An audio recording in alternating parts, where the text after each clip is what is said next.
As far as how often you should visit the dentist, it's really individualized.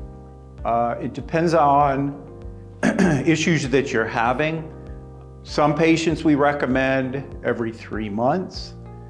Let's say they're having some gum problems, bone loss around the teeth, things we call periodontal disease or pyorrhea. We recommend seeing them more often. Some patients that have a healthier mouth as far as gums are concerned and don't have those problems, usually we will see them every 6 months for cleanings and checkups. We like to stay ahead of any issues if we can. We are very preventative-oriented and really try to keep you from having issues occur ahead of time.